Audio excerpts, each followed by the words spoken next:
प्यारे दोस्तों, आज हम आपको सीता माता की एक अनोखी कथा सुनाने वाले हैं। माता सीता की यह रोचक लोक कथा आपका दिल जीत लेगी और यह सीता माता की अनोखी कथा आपके धन के भंडार भर देगी। यह कहानी सीता माता सुनाती थी और श्री राम जी इसे सुना करते थे। एक दिन भगवान श्री राम को किसी काम के लिए बाहर जाना पड़ गया, तो सीता माता कहने लगी कि भगवान, मेरा तो 12 वर्ष का नित्यनेम अर्थात नित्य नियम है। अब आप बाहर जाएंगे तो मैं अपनी कहानी किसे सुनाऊंगी। श्री राम ने कहा कि तुम कुएं की पाल पर जाकर बैठ जाना और वहां जो औरतें पानी भरने आएंगी उन्हें अपनी कहानी सुना देना। सीता माता कुएं की पाल पर जाकर बैठ जाती हैं। एक स्त्री आई, उसने रेशम की जरी की साड़ी पहन रखी थी और सोने का घड़ा ले रखा था। सीता माता उसे देखकर कहती हैं कि बहन, मेरा 12 वर्ष का नित्यनेम सुन लो। पर वह स्त्री बोली कि मैं तुम्हारा नित्यनेम सुनूंगी तो मुझे घर जाने में देर हो जाएगी और मेरी सास मुझसे लड़ेगी।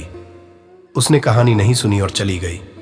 उसकी रेशम जरी की साड़ी फट गई, सोने का घड़ा मिट्टी के घड़े में बदल गया।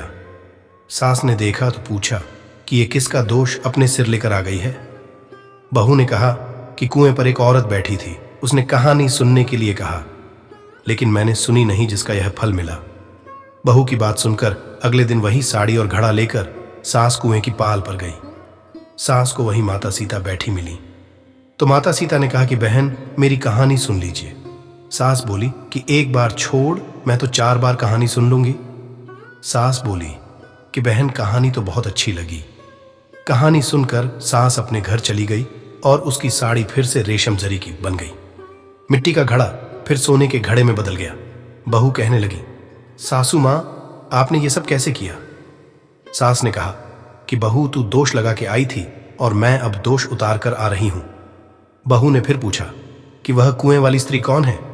सास बोली कि वे सीता माता थीं। वे पुराने से नया कर देती हैं, खाली घर में भंडार भर देती हैं। वह लक्ष्मी जी का वास घर में कर देती हैं। आदमी की जो भी इच्छा हो उसे पूरा कर देती हैं। बहू बोली कि ऐसी कहानी मुझे भी सुना दो। सास बोली कि ठीक है, तुम भी सुनो, और सास ने कहानी शुरू की। कहानी सुनकर बहू बोली कि कहानी तो बहुत अच्छी है। सास ने कहा कि ठीक है, इस कहानी को रोज कहा करेंगे। अब सास बहू रोज सवेरे उठती, नहाती धोती और पूजा करने के बाद नित्यनेम की सीता माता की कहानी कहती। एक दिन उनके यहाँ एक पड़ोस की औरत आई और बोली कि बहन, जरा सी आंच देना। तो वह बोली कि आंच तो अभी हमने जलाई ही नहीं। पड़ोसन ने कहा कि तुम सुबह 4 बजे से उठकर क्या कर रही हो? फिर उन्होंने कहा कि सुबह उठकर हम पूजा करते हैं। फिर सीता माता की नित्यनेम की कहानी कहते हैं। पड़ोसन ने उनकी बात सुनकर फिर कहा कि सीता माता की कहानी कहने से तुम्हें क्या मिला?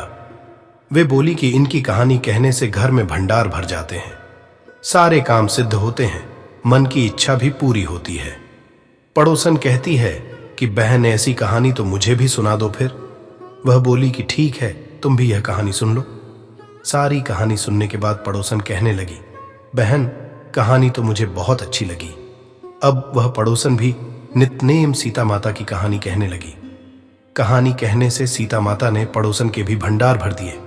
अब तो पूरे मोहल्ले में नित्यनेम की कथा चल पड़ी।